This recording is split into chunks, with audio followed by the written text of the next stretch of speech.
말씀은 디모데전서 1장 12절부터 17절까지입니다. 디모데전서 1장 12절부터 17절까지 함께 제가 한 절 읽고 여러분들 한 절 읽는 식으로 교대서 읽도록 하겠습니다.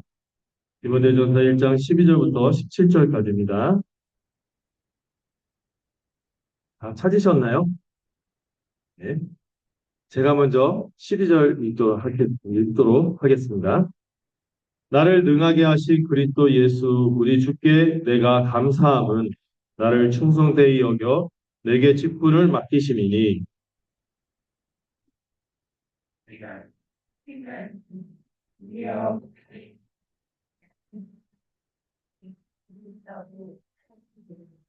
우리 주의 은혜가 그리스도 예수 안에 있는 믿음과 사랑과 함께 넘치도록 풍성하였도다.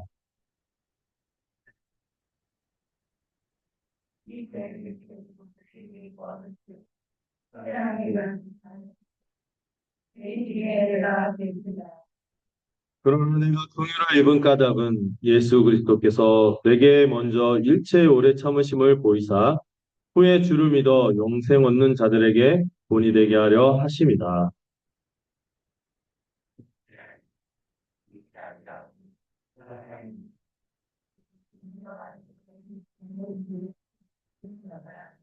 아멘. 내일 그 주일 그 호성동에서 뵙다가 이렇게 도를 옮겨서 충청도 서천에서 여러분들 이렇게 아침에 뵙게 되니까 너무 좋은 것 같아요. 어제 또 우리 안에 그 깊숙이 있었던 동심을 끌어내서 그렇게 불꽃을 들고 뛰어다니는 모습을 볼 때 참, 예, 천국은 어린아이의 것이라고 했는데 여러분들은 틀림없이 천국에 갈 줄 믿습니다. 이럴 때 아멘이 나오셔야 돼요. 어린아이 같이 우리 주님을 사랑하고 의지하고 또 매일매일 감사 속에서 복된 나날을 보냈으면 좋겠는데요. 다음 주가 사실 무슨 주일이죠? 추수감사주일이에요. 근데 추수감사주일이지만 제가 주일 본문은 똑같이 출애굽기를 할 건데 그 대신에 이렇게 야외 예배에 나온 김에 이때 좀 감사에 관한 주제로 같이 좀 한번 말씀을 나눴으면 좋겠다 이런 생각이 들었습니다. 다음 주에도 당연히 감사해야겠죠. 근데 그 감사주의를 맡기 전에 우리가 왜 감사해야 되는지 오늘 또 한번 말씀을 듣고 감사주의를 맞았으면 좋겠어요. 신자에게 있어서 이 감사와 더불어 이 예배가 굉장히 중요한 것 같습니다. 신자가 세상 사람과 비교할 때 가장 두드러지게 차이나는 덕목이 뭘까요? 마음에 감사가 있다는 것이죠. 어, 어, 이게 좀 두드러진 차이가 아닌가 싶어요. 왜요? 우리 기독교를 뭐라고 부르냐면 은혜의 종교라고 합니다. 은혜의 종교. 은혜가 무슨 뜻인지 알죠? 제 친구 이름인데요. 이런 은혜는 받을 자격이 없는 사람에게 하나님이 어떻게 거저 주시는, 공짜로 주시는, 내키지 않은데 주신 게 아니라 전적인 호의, 선물로 주신 것을 은혜라고 하는데, 이게 받은 입장에서 보면은 자격이 없는데 받았잖아요. 이해가 안 돼요. 그러면, 이렇게 내가 받을 거 받으면은, 이렇게 막 이렇게 당당하게 받겠죠. 그런데 이 은혜로 받은 것이기 때문에 로마서에 그런 표현 있죠. 제가 그 예를 들었잖아요. 월급 받을 때는 한 손으로 받는데 보너스 받을 때는 두 손으로 받으라. 내가 한 거 없이 받는 거니까. 어, 실제로 그러시면 안 됩니다. 손으로 받으시면 아이고 감사합니다. 이렇게 받아야겠지만 어쨌든 이 감사가 우리 안에 있는 거는 우리 안에 은혜가 있기 때문이죠.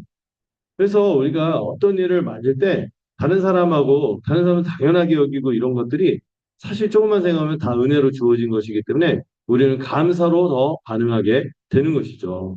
다른 사람들보다도 특히 믿지 않는 분들, 이런 분들보다 신자는 더 감사할 줄 알고 살아가는 것이 우리 신자가 갖고 있는 좋은 덕목이자 복된 삶의 내용인 것 같아요. 그래서 여러분 데살로니가전서에 그런 말씀이 있거든요. 범사에 라임이 살죠. 범사에 감사하라. 범사 감사. 이게 라임이 살잖아요. 모든 일에 우리가 감사할 수 있는 거죠. 제가 오늘 이제 이 설교 끝나고 이제 부르를 찬송가도 어떤 곡이냐면 그런 가사가 있어요. 받은 복을 세어 보아라. 그 신복을 내가 할리라 막 이런 가사가 있죠. 이런 찬송가가 있어요. 우리가 이제 11월 벌써 둘째 주가 됐습니다. 다음 주 셋째 주가 되고 하면은 이제 한 달 남았어요. 한 해를 이제 결산하는 시점이 왔죠. 그럴 때요. 이것도 안 되고 저것도 안 되고 김웅룡 강도처럼 정보비도 없고 백렬이도 없고 이런 것이 아니라 뭐 할 수 있어야할까요? 한 해를 결산해서 하나님 이것도 허락하셨고 이것도 주셨고 이렇게 주신 복에 대해서 우리가 감사하면서 결산할 수 있으면 좋겠습니다. 제가 추수감사주일 갇혀서 감사에 대해서 막 얘기하면은 한 주간 좀 그렇잖아요. 그래서 추수감사주일이 될 때 우리가 진짜 감사할 것이 있었으면 좋겠어요. 한 주, 하나를 바라보면서 또 내 인생 전체를 쭉 반추하면서 이 감사할 게 참 많은 거를 알았으면 좋겠습니다. 우리가 받은 은혜를 이렇게 되새기고 감사할 때 우리 안에 은혜와 축복이 더 배가 되겠죠. 저 이번 주에 좀 그런 시간을 가졌거든요. 우리 성모견이라고 우리 담임 목사님들 모임에 갔어요. 거기서 제가 설교도 했는데 설교 시간에도 은혜가 있었지만은 저는 그 후배들하고 또 그중에 제 제자들도 있거든요. 제자들이 담임이 됐어요. 제가 늙었구나 이런 생각했는데 어쨌든 이분들하고 이제 오후에 그 카페에서 이 얘기를 쭉 한 거죠. 우리 단체가 어디를 향해서 가고 우리가 어떤 교회를 꿈꿔야 되는가 이런 얘기를 쭉 나누는데 옛날 얘기가 나온 거예요. 옛날에 제가 진짜 그 꾀죄죄하지만 양복 차림으로 그 신대원 이렇게 저기 다니면서 성경 공부합시다. 그 후배 강사들 데려가서 막 학생들 한 명 한 명 설득하면서 성경 연구합시다. 이렇게 했는데 그 가운데서 얻었던 열매들 또 그렇게 권하고 했던 분들이 지금 같이 이 운동에 뛰어들어서 어느덧 교회를 개척해서 다니고 하고 있더라는 거예요.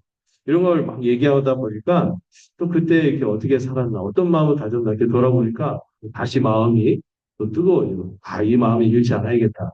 이런 생각을 갖게 되었죠. 그런데 여러분들 그런 개인의 삶에서 하나님이 은혜를 베푸신 것들도 있지만 이 근본적인 은혜들에 대해서 한번 좀 살펴볼 수 있으면 좋겠어요. 제가 일단 성경에서 말하는 우리에게 주신 이 하나님께 감사할 것들 5가지에 대해서 한번 생각을 해봤거든요. 제가 숫자를 얘기할 때는 적어놓으면 좋다는 거죠. 네, 첫 번째로 하나님이 우리의 뭐가 되십니까? 아버지 또 근본적으로는 창조주가 되시죠. 하나님의 우리의 창조주가 되심을 감사합니다. 하나님 얼마나 선하십니까? 그분이요 우리에게 복 주시기 위해서 정말 어떻게 보면 이런 표현을 써도 될까 모르는데 안달이 날 정도로 정말 우리에게 복 주시고자 정말 이렇게 마음이 크신 분이 우리 하나님이죠. 그 하나님 창조주로서 우리에게 뭘 주셨죠? 생명 주셨어요. 예. 하나님의 형상이라는 그 존귀한 자로 우리를 부르셨죠. 제가 최근에 어떤 노래를 들었는데 그런 가사가 있더라고요. 언젠가 우리가 빛날 것을 아는 것. 그러나 지금도 빛나고 있다는 것을 아는 것. 이런 가사가 있을 때 참 감동이 되더라고요. 우리가 하나님께서 보실 때 영광스럽게 하겠지만 지금도 우리를 영광스러운 이렇게 여겨주시고 기뻐하신다는 사실 기억하시면 좋겠어요. 우리 하나님이 창조주다 보니까 우리의 삶도 영광스럽고 우리의 생명도 영광스럽고 우리가 살아가는 삶의 터전 있잖아요. 이 세상에서 여러분들 살아갈 때 보내고 있는 일상들 여러분들 뭐 달거나 어저께 하고 이렇게 하고 또 연우가 어저께 시겁했는데 이렇게 했지만은 모두가 달려들어서 어떻게든 막 이렇게 위해주고 막 이런 모습들 보면서 이런 하나하나 소소한 일상 전체를 허락하신 우리 창조주 하나님 이 하나님에 대해서 우리가 감사할 수 있으면 좋겠습니다. 또 그 하나님 우리에게 모두 허락해 주셨죠? 함께 살아갈 귀한 사람들을 허락해 주셨죠. 그리고 우리가 살아갈 때 의미와 목적을 주신 분이 우리 창조주 하나님 아니겠습니까? 창조주 하나님에 대해서 생각할 때만 해도 생각하기만 해도 감사할 게 수두룩이에요. 이거 한 가지만. 자, 두 번째로는 뭐에 대해서 감사해야 될까요? 저는 가장 큰 복이 뭐냐면은 우리가 원래 뭐죠? 죄인이잖아요. 구원받을 수 없는 죄인. 지옥으로 달려갈 수밖에 없는 죄인인 우리. 그런 처진지도 모르고 무지한 우리. 또 이런 처지에서 벗어날 수 없는 무능한 우리. 그것을 벗어날 마음도 없어. 아예 타락해가. 그냥 진창에 빠져서, 뭐가 깨끗하고 더러운 건지도 모르고, 그냥 진창에 빠져서 허우적대고 그렇게 죽음으로 가던 우리를 구원해 주신 이 구원의 복음이 주어졌다는 것이 우리가 두 번째로 감사할 것이 아닐까 싶어요. 그럼 이 구원의 복음 주실 때 그냥 주시지 않았죠? 보배로운 믿음을 우리에게 허락해 주셨어요. 여러분 믿음이 있다는 거 정말 감사합니다. 보배로운 믿음이 있어요. 그리고 우리를 거듭나게 하죠. 이거 감사해야겠죠. 세 번째로는 이 구원의 복음의 내용이 뭐죠? 아들을 보내셨어요. 아들을 보내셔서 그분을 믿고 그분 안에서 모든 축복을 누릴 뿐만 아니라 그분의 몸이 뭐로 삼으셨습니까? 우리를 교회로 삼아주신 은혜가 저는 세 번째로 감사할 것이라고 생각해요. 첫 번째 뭐라고요? 창조주 하나님. 두 번째, 우리를 구원하신 이 복음의 예수 그리스도. 세 번째, 우리를 교회로 삼아주신. 예. 그래서 여러분, 우리가 교회가 됐다는 걸 우리가 교회에 대해서 배우면 알겠지만, 하나님께서 원래 꿈꾸던 세상을 미리 맛보도록 허락하시고 세우신 것이 뭐예요? 교회예요. 주님이, 예, 내가 이 반석 위에 뭘 세우겠다? 내 교회를 세우겠다. 나를 통하여 새로운 세상이 펼쳐지도록 하겠다. 항상 하나님 나라를 미리 맛보도록 교회로 삼아주신 은혜를 우리가 고씹어야 될 줄 믿어요. 네 번째로 또 뭐가 있을까요? 우리가 지금의 삶을 또 어떻게 말하냐면 이미와 아직의 삶이라고 말해요. 이미 하나님 나라가 임했지만 아직 완성되지 않았어요. 그래서 우리의 삶을 들여다보면은 어려움이 많죠. 관점을 못 이루게 하는 고민도 많고, 여러 가지 그 역경도 많겠지만, 우리가 함께 교회로 살아가며 그때그때 때를 따라 돕는 은혜, 또 우리 지체들의 위로가 있게 하십니다. 또 여러분, 이 네 번째에서 우리가 감사할 만한 것은, 우리 구원을 끝까지 이루도록 우리 주님께서 우리를 인도하시고, 우리를 거룩하고 흠없는 자녀로 다듬어 가시는, 전 이 네 번째, 바울이 연단이라고 표현했거든요. 도끼매란 표현인데 이게 뭐냐면 영광이란 단어에서 조금 변형시킨 단어예요. 우리를 점점 어떤 자녀로 영광스러운 자녀로 빚어가시기 위해 우리 안에 여러 가지 덜어낼 것들 또 다듬어져야 될 것들이 있죠. 이거를 하나님께서 때때로 고난과 훈련과 연단을 통하여 우리를 흠없고 거룩한 자녀로 점점 다듬어 가신다는 것도 우리가 기뻐할 수 있으면 좋겠어요. 그래서 우리 그런 노래가 있죠. 장미꽃에도 향에도 감사하지만 그 장미꽃의 이쁜 것에도 감사하지만 뭐에도 감사하고요. 장미꽃 가시에도 감사합니다. 그것이 우리를 있게 하는 우리를 점점점 거룩하고 흠없는 자녀로 다듬어 가시기 때문이죠. 다섯 번째로 우리가 정말 감사할 것은 마지막 때 주님이 오실 거예요. 그때 믿음 안에 있는 믿음 안에 있다면 우리 모두 한 명도 주님이 말씀하셨거든요. 내게 주신 자 중에 한 사람도 잃지 않을 것이다. 우리 주님 안에 있기만 하면 우리가 모두 잃어버리지 않고 한 명도 빠짐없이 어디에 이른다? 영생에 이를 것이며 영광스러운 부활에 이르게 될 것이다. 그래서 우리가 그것을 기리며 성찬과 이 공동식사, 저희 교회에서 특히 공동식사 참 풍성하게 먹는 것 같아요.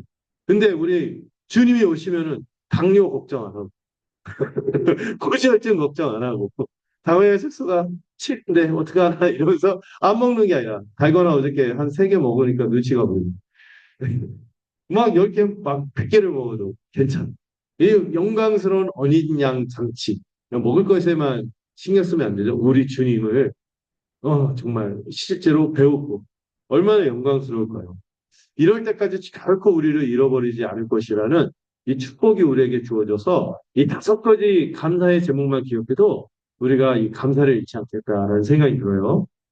이렇게 하고 설교를 끝내면 좋겠지만 오늘 본문을 읽었기 때문에 본문의 내용을 한번 또 살펴보려고 합니다. 이런 5가지 이 귀한 복들을 얘기하되 바울이 정말 본질적으로 중요한 복들 2가지를 찝어서 우리가 왜 감사하고 하나님께 예배해야 하는지를 권면하고 있습니다. 또 자신의 고백을 또 하고 있죠. 더 집중해야 될 우리의 감사거리가 무엇인지 좀 살펴보고자 하는데요. 먼저 우리가 12절부터 17절까지 같이 쭉 읽어봤지만, 12절부터 14절까지 한번 읽어볼까요? 오늘 두 대지밖에 없어요. 네. 세 대지 하면은 도중에 관리하시는 분이 올 것 같아서 두 대지만 12절부터 14절까지 한번 읽어보겠습니까? 자, 함께 읽어주시기 바랍니다. 시작!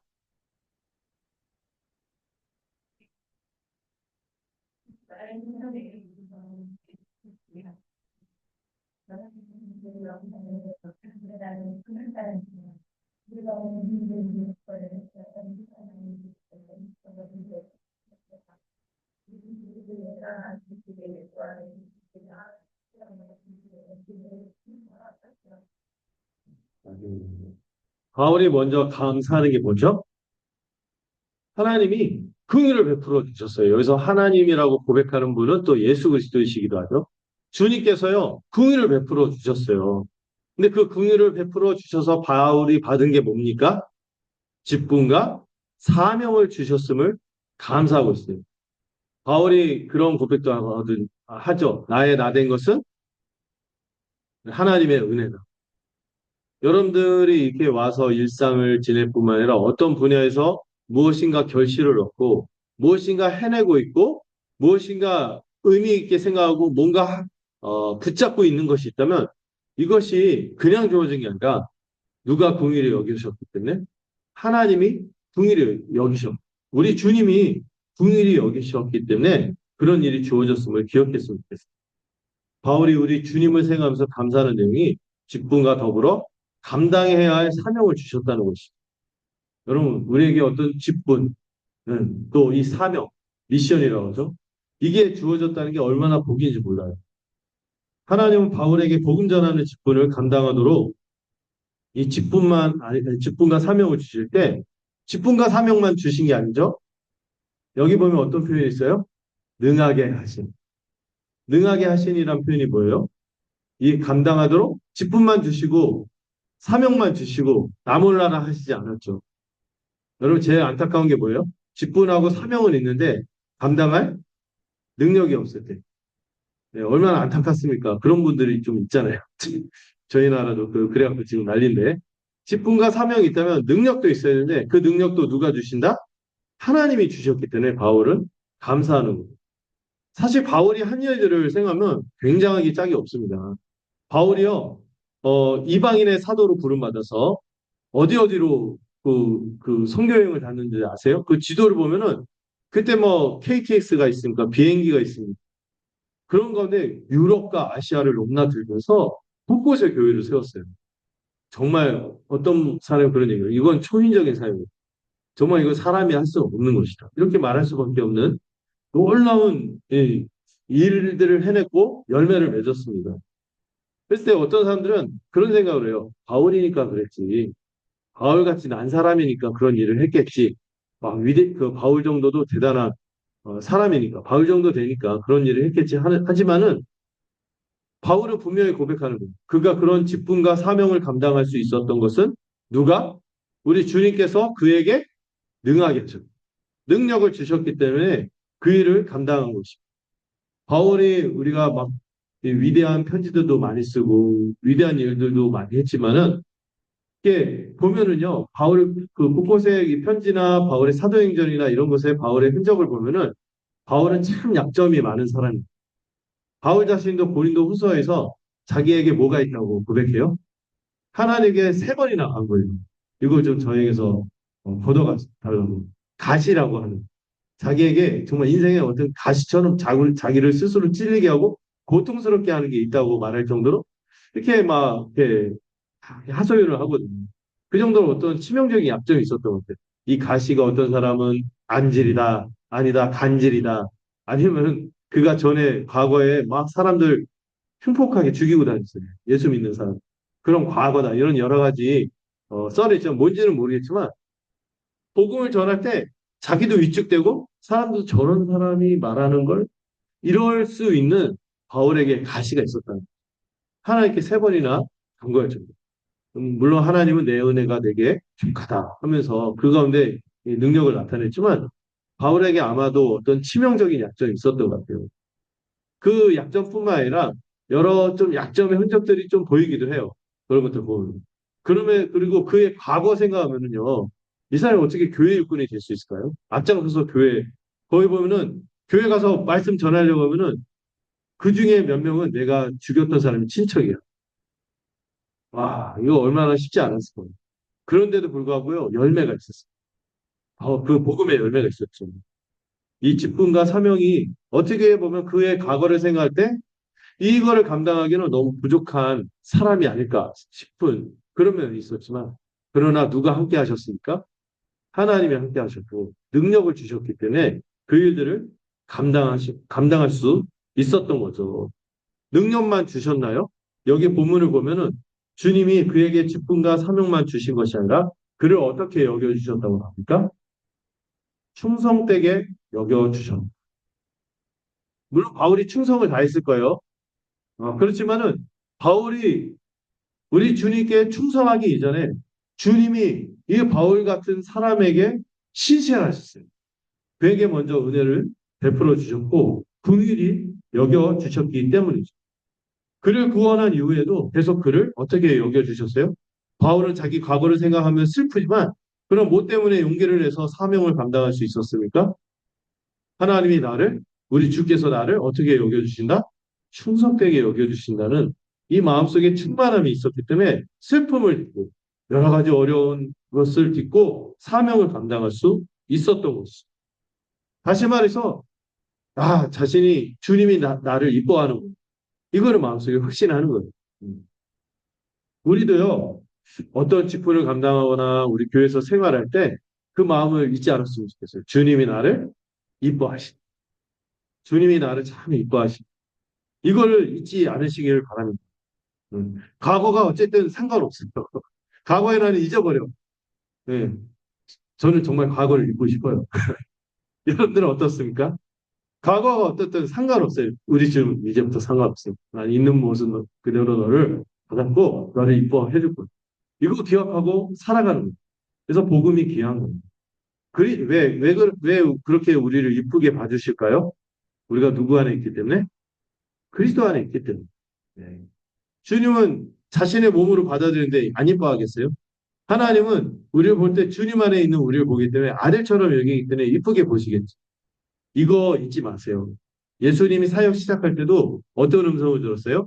이는 내 사랑하는 아들이요, 내 기뻐하는 자로다. 여러분들도 어떤 일을 하든 주님 안에서 이 교회에서 섬기든 또 그 주를 위해서 어떤 일을 하든 뭘 잊지 않으셔야 돼요? 내가 이거 하면은 주님이 인정하시겠지? 아니에요. 주님이 이미 이뻐하고 계시다는 사실을 기억하면서 사명을 감당하는 것입니다. 바울의 고백을 통해서 또한 알 수 있는 게 있어요. 복음의 은혜를 제대로 알고 있는 사람은요, 자신이 감당하는 모든 일들의 결과물, 공로, 열매에 대해서 어떻게 생각한다? 자기 덕으로 여기지 않는다. 자기 것으로 여기지 않는다는 것을 알 수 있어요. 왜 바울이 그렇게 자기 것으로 여기지 않으며 자기 덕으로 생각하지 않으며 감사할 수 있는 이유가 있어요. 가만히 자기를 들여다보면은 어떤 사람임을 알 수 있어요? 자격이 없는 자임을 알 수 있기 때문이죠. 바울이요, 이렇게 주님에게 긍휼을 받기 전에 그가 회심하기 전의 모습이 어떻습니까? 여러분들 사도행전 보면 잘 알 수 있잖아요. 8장까지 모습을. 9장까지. 바울이요, 누구를 죽이는데 앞장선 사람이에요? 예수 믿는 사람을 죽이는데 그 중에서도 교회가 그 당시 굉장히 많은 사람들이 있었는데 그 교회 수많은 성도들에게 존경받고 이끌고 신뢰를 받는 7명의 집사 중에 한 명. 그 중에 7명의 집사 중에서 가장 빛났던 한 사람. 누구? 스테반을 돌로 쳐 죽일 때 그 처형 책임자가 누구였어요? 바울이었어요. 거기에 보면은 사람들이 돌을 던질 수 있도록 겉옷을 입고 있으면은 거주장소니까 그 겉옷을 맡아서 보관한 사람. 이게 뭐냐면은 그 처형의 책임자라는 그, 그 바울을 쳐 죽일 때 돌로 쳐 죽일 때 스테반이 죽을 때 이 바울이 그 책임자였단 말이죠. 예. 이거 생각만 하고 또 그 얼마나 그가 열심히 특심이었는지 예수 믿는 사람 죽이려고 출장까지 신청해갖고 아라비아 다메섹까지 가서 거기 예수 믿는 사람들을 발본색원하게 다 색출해내게 이렇게 살기 등등해서 주님을 대적했던 이가 바울이었어요. 그래서 자신의 모습을 어떻게 얘기합니까? 비방자요, 박해자요, 폭행자요. 이런 표현을 써요. 비방자가 뭔지 아시죠? 말로 그 예수 그리스도의 복음에 대해서 대적했다는 거예요. 이런 하나님을 모독하는 신성 모독하는 것들 하면서 이 마귀새끼들 하면서 이 복음에 대해서 예수님에 대해서 그렇게 말로 비방했던 사람이 누구예요? 바울이었어요. 박해자는 뭐냐면은 말만 하지 않았다는 거죠. 실제로 그 죽였잖아요. 책임자였고 박해자로 살았어요. 박해자. 행동으로 했다는 거예요. 비방자는 말에 관련해서 하나님 복음을 대적했고 여기 박해자란 말은 행동으로 반대했다는 행동으로 박해했다는 실제로. 그럼 폭행자는 뭘까요? 이 단어가 사실 폭행자로 해서 좀 그런데 이 폭행자가 뭐냐면 마음에 강포한 마음, 난폭한 마음, 적대감. 이게 뭐냐면 마음을 얘기하는 마지막 폭행자. 단어는 폭행인데 이 뜻이 원래 단어를 찾아보면은 마음으로부터 어떤 거예요? 아주 불구대천의 원수로 여기면서 이 복음을 대적했던 게 바울이에요. 말 그대로 전인격적으로 복음을 다 거절하고 하나님을 부인했던 사람이 바울이었던 거죠. 그럼에도 불구하고 뭘 입었습니까? 궁유를 입은 거예요. 궁유이 뭡니까? 은혜보다 좀 센 단어래요. 정말 그냥 불쌍히 여기면 대처가 없어. 불쌍히 여긴 거죠. 음. 이런 표현이 나오죠. 자기가 긍휼을 입은 까닭은 뭐였기 때문에 뭐라고 나오죠? 긍휼을 입은 까닭은 믿지 않을 때 알지 못하고 행했다. 이렇게 말하니까 오해할 수도 있어요. 아, 무식했기 때문에, 무지했기 때문에 불쌍히 여김을 받았구나. 그런데 여러분 그게 아니죠. 무식하고 무지했던 것은 긍휼이 필요한 이유지 받을 만한 자격이 무식해서 그 이유로 말하는 게 아니에요. 내가 너무나 무식했기 때문에, 무지했기 때문에 이거에 대해서 알려고 하지도 않았고 마음이 틀어져 있었기 때문에 뭐가 필요한 거예요? 오직 긍휼만. 긍휼만 필요했다. 이 얘기를 하는 거죠. 그래서 여러분 어떤 분들 그러잖아요. 무식하면 용서가 안 됩니다. 무식한 것도 죄예요. 관심을 끌고 마음으로 대적한 거기 때문에 그것도 죄인데 그런 상황이기 때문에 바울에게 뭐가 더 필요한 거예요? 긍휼이 필요했고 하나님이 긍휼을 더 부어주셨다. 이런 고백을 하는 거죠. 그 긍휼의 결과가 바울에게 어떤 역사로 나타났습니까? 세 가지가 주어졌어요. 먼저 근원적인 거, 은혜가 주어졌어요. 그리고 그 은혜의 결과로 뭐가 넘치도록 나타났어요? 믿음과 사랑이 넘쳐났어요. 별거 아니네. 이런 생각하면 안 돼요. 여러분, 이 하나하나가 너무나 귀한 것입니다. 여러분, 우리가 어느 누구도 이 복음을 믿고 구원받고 이 축복을 누리기 위해서는 뭐가 아니면 안 돼요? 우리 맨날 주일마다 찬양하잖아요. 은혜 아니면 살아가시고 은혜가 아니면 안 돼요. 은혜가.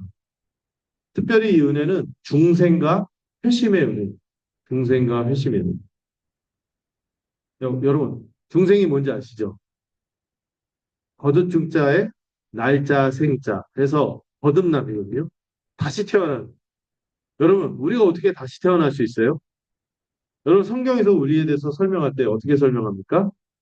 이미 영적으로 죽은 자. 여러분, 혹시 그 지나가다가 그 시체가 있는데 시체한테 야, 너 좀 1cm만 움찔해주면은 내가 너 살려줄게. 이게 될까요? 안 되죠. 죽어버리고. 죽은 자가 어떻게 살아납니까? 어.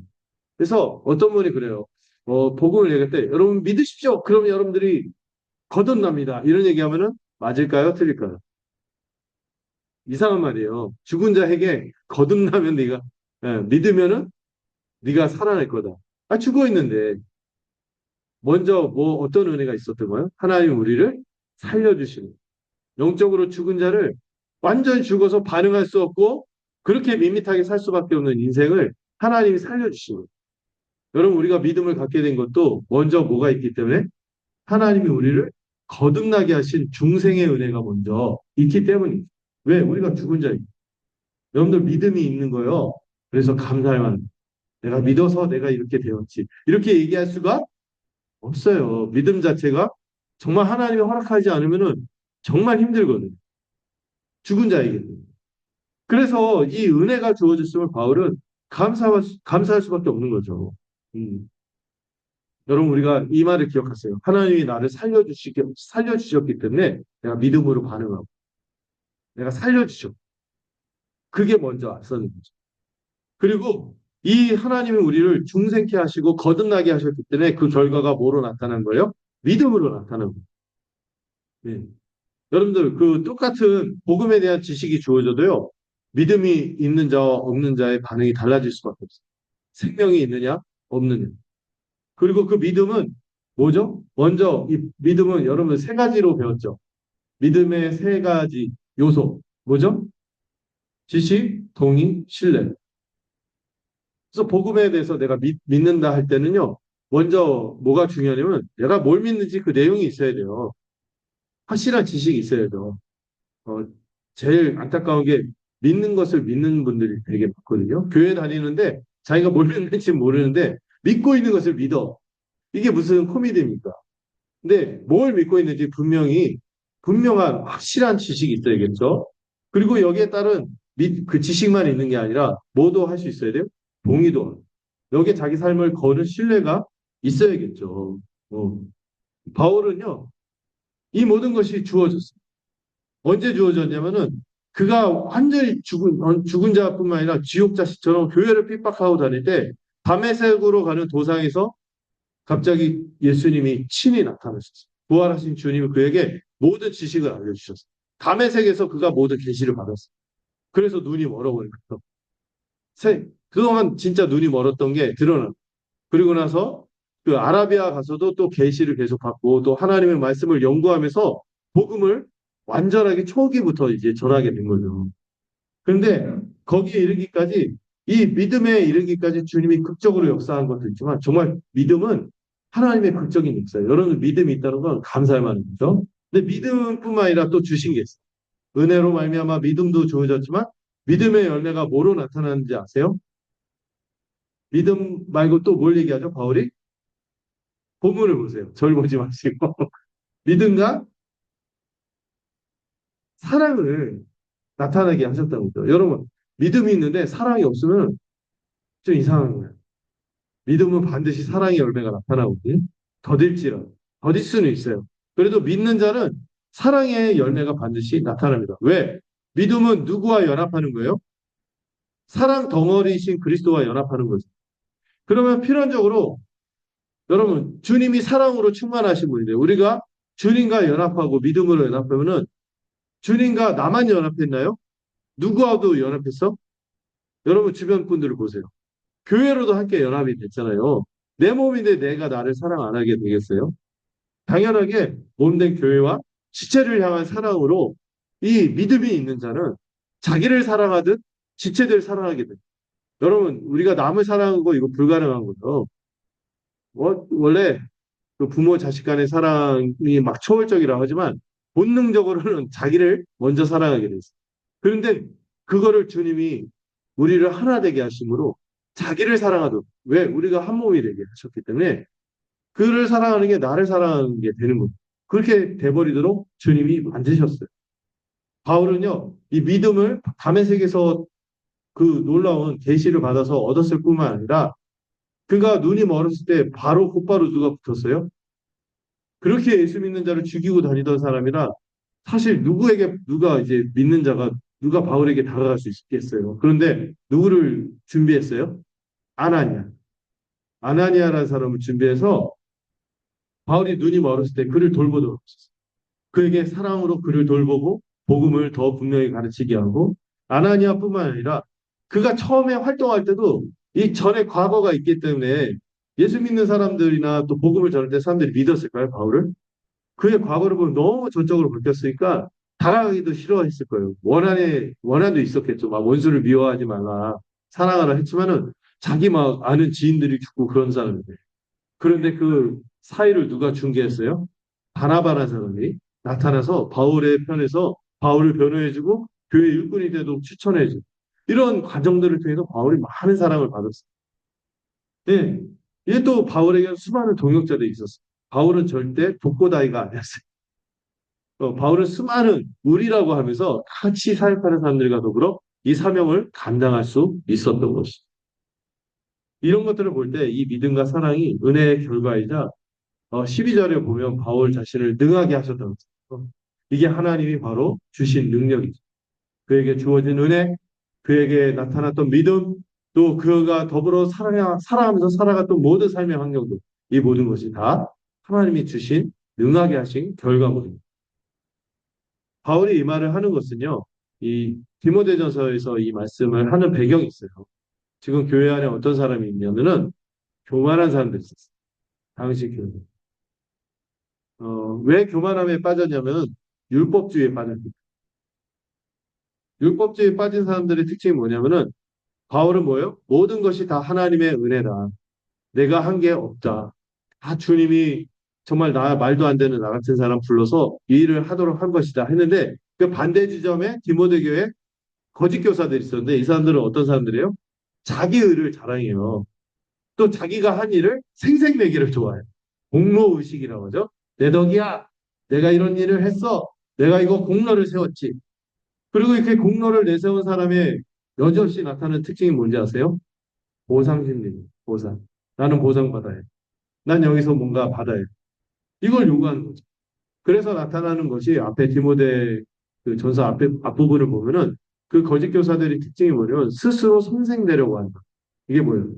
선생이 되거나 교회 안에 중요한 직분을 차지하거나 교회 안에서 인정받는 위치에 서기를 원했다는 거죠.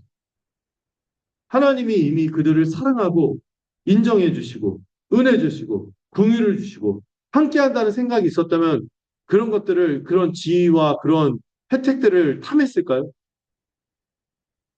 그런 생각이 없으니까 자꾸만 사람에게 인정과 대우를 받고 영향력을 발휘하는 것으로 보상을 받으려고 한 거예요.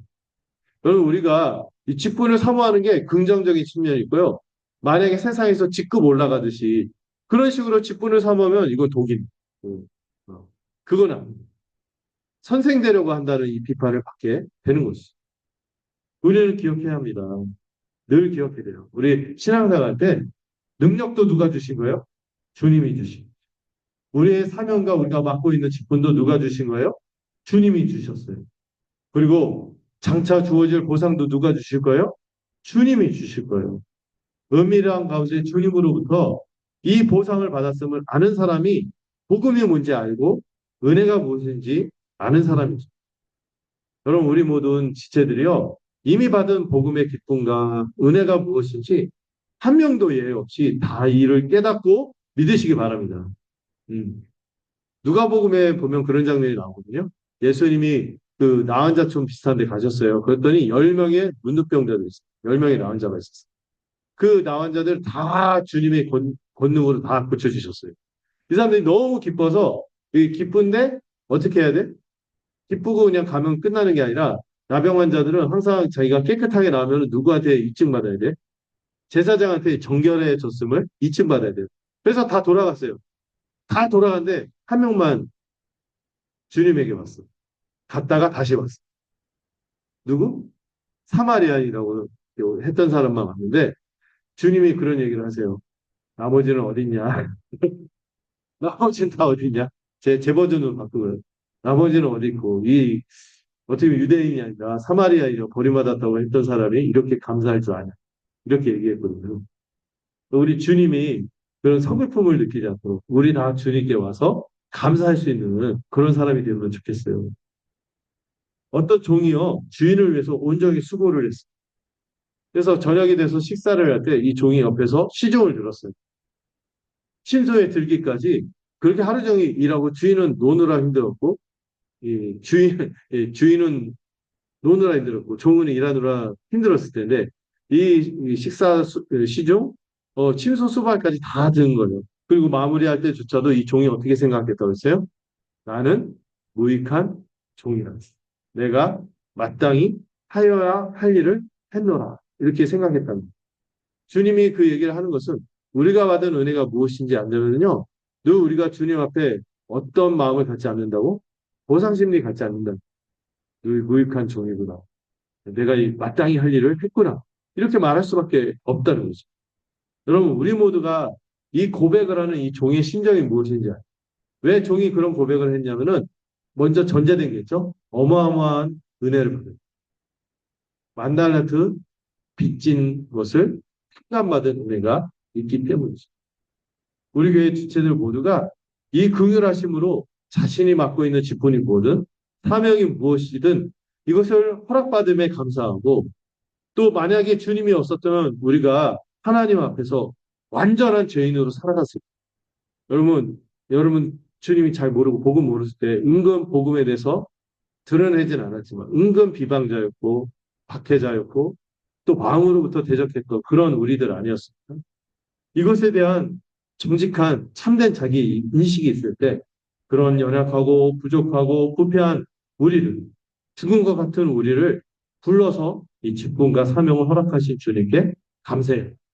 그럴 때 신앙생활, 교회 생활이 참으로 즐거워지겠죠. 우리도 이 능력과 은혜와 믿음과 사랑이 충만해지기를 바랍니다. 자, 두 번째 단락 살펴보도록 하겠습니다. 15절에서 17절 한번 읽어주십시오. 시작.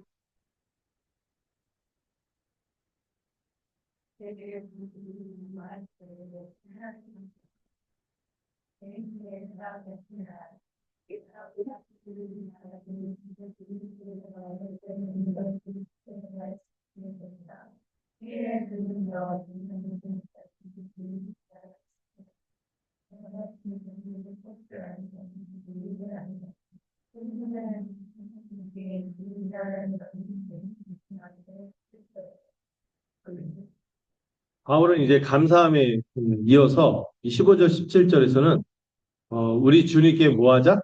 예배하자. 이렇게 권면하고 있어요. 왜 예배해야 합니까? 우리에게 뭐가 주어졌어요? 긍휼이 주어졌는데 어떤 긍휼? 직분과 사명뿐만 아니라 더 근원적인 긍휼. 우리를 구원해 주신 이 복음의 은혜가 주어졌음을 기억할 때 예배할 수밖에 없다는 거죠. 먼저 이런 말이 나오죠. 이게 되게 유명한 표현이에요. 미쁘다 이 말이요. 어. 미쁘다 모든 사람이 받을 만한 이 말이요. 이거를 전라도 버전으로 아따 참말이요. 아, 이거 웃으신 분은 그 최근에 어떤 목사님이 부자원 목사라는 분이 트로트 나와갖고 아따 참말이요. 하면서 불렀던 노래가 있어요. 그게 이거를 이렇게 그 전라도식으로 바꾼 건 아따 참말이요. 뭐 진짜 이건 믿을 만한 모든 사람이 받을 만한 이렇게 얘기한 거. 이 복음이요 모든 사람이 받을 만하다는. 그래서 주님이요 얼마나 이 모든 사람이 받을 수 있는지 누구를 값없이 막 초대했어요. 그럴듯한 사람들 부르는 게 아니라 세리 같은 죄인, 창녀 이런 사람들을 막 불렀어요. 또 이 초대에 또 주님이 막 밑바닥 인생만 들여다보고 뒤집어 이고 횡령하려고 이런 분이 아니죠. 또 고관대장 이런 사람도 주님의 초대를 받고 회심했어요. 그 누가복음에 보면은 귀부인들이 그렇게 주님을 막 후원하고 이렇게 하는 경우들도 있거든요. 그러니까 빈부, 노소, 남녀 이런 뭐 상관없이 주님은 차별 없이 은혜로 불러주셨어요. 은혜로 불러주시고 믿음을 갖게 하시고 참된 구원을 얻게 하셨죠. 여러분 그 거짓 교훈이나 철학, 세상의 종교들은 구원 경륜을 이루지 못해요. 여러분 다른 종교들 들여다보세요. 다 어때요? 시스템이 등급제예요. 열심히 하면 열심히 한 대로 그 약간 이렇게 가는 거예요. 위로 가는 거예요. 은혜를 말하는 거는 기독교밖에 없어요.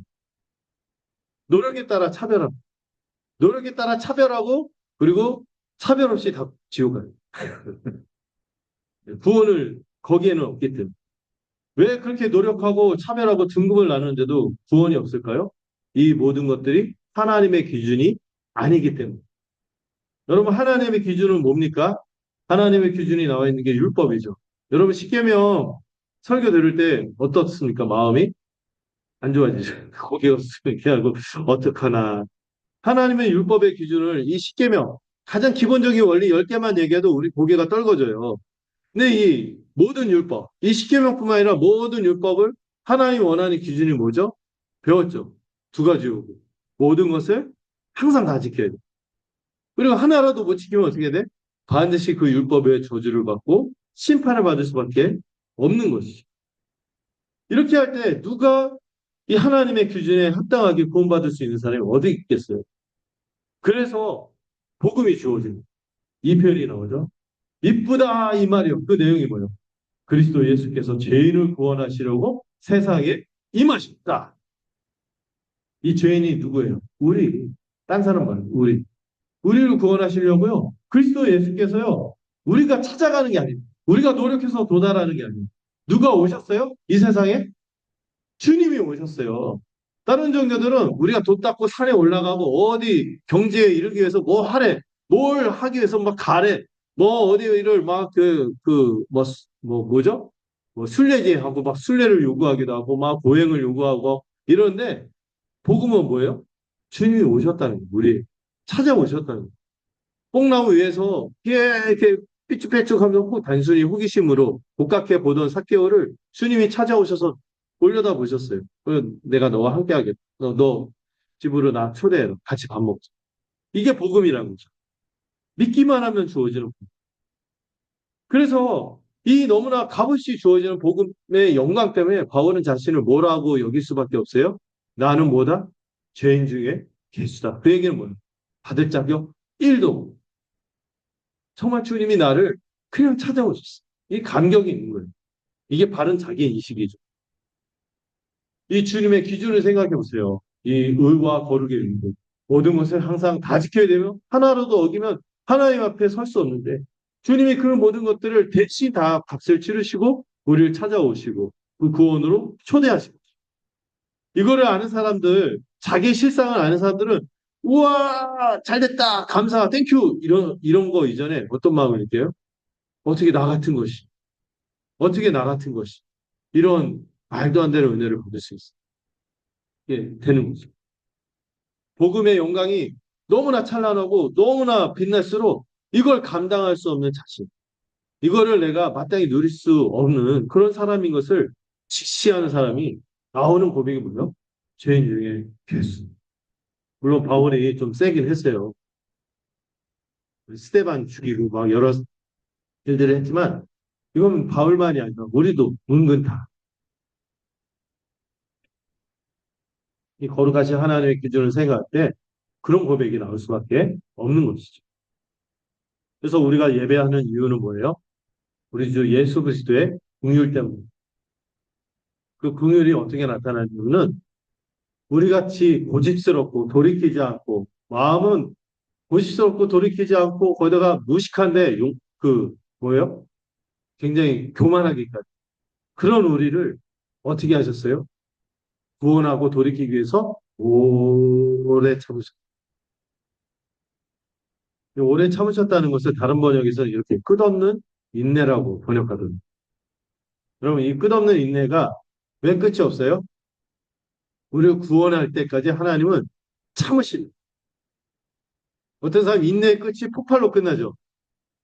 근데 우리 하나님의 인내는 뭐예요? 끝이 구원이에요. 우리 하나님의 인내의 끝은 보통 사람의 인내는 끝이 뭐야? 더 이상 참을 수 없어 하면서 이렇게. 근데 보면은 잘 안 참는 분들이 그런 단어를 많이 쓰죠. 더 이상 참을 수 없어. 참을 만큼 참았어. 참아본 적이 없는 분들이 그런 얘기를 해요. 근데 우리 주님의 인내는 끝이 뭐야? 우리를 돌이키고 구원하기 위해서 인내하시는. 예. 이 구원을 전제로 쓰이는 단어가 오래 참음. 우리 참 많이 시간 걸리지 않았어요? 각자? 그런데 주님이 오래 참으셨어요. 바울 자신에게 나타냈던 그 오래 참으심을 기억할 때 우리도 그 오래 참으심이 임한 것입니다. 이 바울에게 보였던 이 긍휼의 영향이 어떻게 나타나요? 여러분, 바울을 보면은 저렇게 예수 믿는 사람을 죽이고 다니고 대적하고 교만하고 세상 모든 다 똑똑한 것처럼 이렇게 한 사람이 제일 힘들잖아요. 그런 사람이 바뀌었단 말이에요. 그러면은 이런 표현을 쓰죠. 주를 믿어 앞으로 주를 믿어 영생을 얻는 자들에게 뭐가 된다? 본이 된다. 본. 저 사람도 구원받아. 저 사람도 돌이켰. 저 소망 없고 가능성 없는 사람도 돌이켰다면 누구에게도 그 누구에게도 이 복음이 받을 만한 믿분 신실한 말이 되자. 믿부다라는 말이 좀 약간 익숙하지 않죠. 쉽게 말하면 신실하다. 어떻게 한문으로 말하니까 더 알아듣기 편. 미쁘다는 말이 믿음직스럽다. 믿을만하다. 이런다. 응? 그런 믿을만한 복음인 거죠. 바울 같은 사람도 비방자요, 박해자요, 폭행자였던 바울에게도 은혜가 임했다면 여러분, 우리는 어떻겠습니까? 우리 이 복음의 은혜를 받기에 하면 얼마나 넉넉히 받겠습니까? 이거 그런 생각하면요. 그러니까 내가 바울보다 낫지 이런 생각이 아니죠. 그렇게 소망 없는 사람도 됐다면 주님이 나도 받아들이지 않아 이런 생각을 하는 거죠. 그리고 이 고백을 지금 바울이 누구한테 하고 있는데요? 이렇게 공중 연설로 하는 게 아니라 바울이 누구한테 편지 쓰는 거예요? 디모데 개인에게 아들같이 여기고 자기의 모든 속내를 알고 깊은 진실을 아는 디모데에게 그냥 뭔가 진지 꾸며낸 말로 하겠어요? 정말 진솔하게 고백하는 거예요. 진솔하게. 정말 모든 사람을 받을 만하고 나 같은 것도 이렇게 구원해 주시고 네가 전하는 복음은 그런 복음이야. 믿기만 하면 다 이렇게 소망이 생기고 가능성이 생기고 나를 봐봐 하면서 이 개인적인 편지에서 이렇게 진솔하게 말하는 거죠. 여러분 이거 참 믿을만 하지 않습니다. 음. 그래서 마지막에 17절은 뭐예요? 갑자기 바울이 그 복음을 생각할 때 마음이 탁 충만해지면서 뭐로 가득한 거예요? 예배할 마음으로 가득하면서 누구를 예배합니까? 그 예수님을 보내주신 하나님을 찬송하기 시작하는 거예요. 여러분 우리가 이 복음을 할 때 이 마땅한 반응이 나타나기로 합니다. 우리 하나님은 영원토록 예배받으시고 찬양받기에 합당한 분이고 왜냐하면요 그분이 이 놀라운 구원 이 놀라운 이 모든 축복을 주시기 위해서 어떤 희생을 치르셨어요? 자기 아들을 바치셨거든요. 창세전부터 영원까지 그 사랑하는 그 아들을 아낌없이 내어주셨을 뿐만 아니라 우리를 위해서 이 아들을 주시겠다는 계획을 갑자기 세우신 게 아니라 언제부터? 창세전부터 영원에 이르기까지 우리를 구원하기 위한 이 구원 계획, 구원 경륜을 변함없이 베풀어 오셨다는 거죠. 이걸 기억할 때 우리가 찬양할 수밖에 없어요. 그래서 하나님의 속성이 계속 나오죠. 이게 뭐냐면 하나님은 우리를 구원하시기 위해서 어떤 속성으로 이런 구원을 계획하셨는가 묵상하는 이 구원을 생각할 때 하나님은 어떤 분이세요? 우리를 왕으로 다스리시는데 영원토록 다스리시는 왕이다. 영존하시는 분이다. 썩지 않는 분이다. 이거 뭐예요? 갑자기 하나님 변질되지 않는다는 거. 불변하는 하나님. 우리를 구원하시는 하나님은 불변하시는 분이에요. 어떤 순간도 여러분들 낙심하지 마세요. 하나님은 어떤 분? 불변하는 분. 모든 게 유통기한이 있잖아. 근데 하나님은 뭐가 없어? 유통기한이 없다니까요. 불변하시는 분. 또 하나, 하나님은 어떤 분? 보이지 않는 분. 여러분, 눈에 보이는 것들은 다 어떻게 됩니까? 뭔가 변질되거나 바뀌거나 믿을 수 없어요. 눈에 보이는 것들은 오히려 믿을 수가 없어요. 바뀌거든요. 근데 보이지 않는 하나님이기 때문에 우리가 그분을 다 이해할 수 없어요. 우리가 실제로 그분을 볼 수 없어요. 또 우리와 그분은 전적으로 다른 분이기 때문에 우리가 그분을 계속 신뢰할 수 있는. 그리고 마지막 그분은 어떤 분? 홀로 하나이십니다. 하나이란 표현은 유일하다는 표현이 있잖아요. 하나님은 유일하시다. 그분밖에 없다. 존재 면에서 그분밖에 없다. 이런 얘기도 하지만 그분 같은 분이 없다라는 비교의 표현이기. 그분밖에 없다는 거예요. 여러분, 저를 사랑하는 사람은 장수진밖에 없다. 이렇게 얘기하는 거죠. 비교하는 거예요. 어느 누구도 이 사람보다 나를 사랑할 수 없다. 그런 면에서 유일하시라는 표현을 하나님에 대해서 쓸 때 유일하신 분입니다 할 때 하나님만이 유일한 하나님이다. 하나님입니다. 독보적으로 유일한 존재입니다. 유일신입니다. 이런 표현도 있지만은 이게 정서적인 표현이기도 해요. 하나님밖에 이렇게 하실 분이 없습니다. 왜? 그분이 어떤 희생을 치렀어요? 자기 아들을 바쳤다니까요. 그리고 영원전부터 영원까지 우리를 구원하시기 위해서 그 눈동자를 우리에게 거두시지 않고 관심을 거두시지 않고 우리를 이끌어 가시는 분이 하나님이기 때문이죠. 이 구원 역사를 이루는데 그리스도만이 아니라 누가 이 모든 것을 주도하셨기 때문에 하나님 아버지께서 주도하셨고 흔히들 많이 오해하는 것 중에 하나가 예수님은 사랑의 예수님이고 우리 하나님은 그냥 한 발짝 떨어져 갖고 공의만 막 시행하시는 분을 원하는데 아니에요. 하늘을 바쳤다니까요.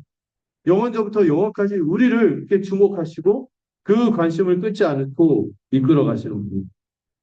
이 한 분 하나님이 우리가 처음 타락할 때부터 이 예수 그리스도를 유일한 구원의 방편으로 삼아 주셨어요. 여러분 복음의 기초에서 배웠죠. 우리가 타락한 바로 그 순간 하나님이 뭘 약속해 주셨어요? 여자의 후손을 약속하셨고 뭘 약속하셨죠? 무엇으로 우리를 구원하겠다? 가죽옷의 방식. 그 여자의 후손이 대신 우리 대신 죽는 방식. 우리를 구원하겠다고 타락한 그 순간 바로 약속을 주셨어요. 끊임없는 이스라엘의 불순종의 역사에도 하나님은 이 성전과 성막과 제사 제도를 주셔서 은혜를 나타내셨고 그 끝에 결국에 뭐를 나타내셔서 자기 아들까지 보내주신 것이죠. 우리는 그리스도를 통해서 하나님을 제대로 알 수 있는 그리스도가 아니면 하나님의 영광이 무엇인지 모르는 그분의 십자가에서 우리는 하나님의 영원한 영광 평생을 헤아려도 이해할 수 없는 영광을 보기 때문에 바울이 이렇게 외치는 거죠. 믿보다 모든 사람이 받을 만한 이 말이에요. 이거 여러분들이 먼저 받으셨어요. 이 받으셨을 뿐만 아니라 우리 주변에도 이 복음을 같이 함께 감사하는 마음으로 나눌 수 있기를 소망합니다. 예, 교회는 무엇보다도 이 궁율로 구원의 복음을 허락하신 하나님에게 예배하고 그리스도께 그래서 나를 향한 어떤 긍휼과 은혜를 베푸셨는지 잘 이해해야겠죠.